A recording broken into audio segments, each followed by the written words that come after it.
Hello my friends, my name is Ania.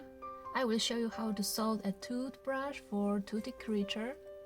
I showed how to make this cute animal in the previous tutorial. You can find the link in the description under the video. Let's get started. Good luck and happy sewing!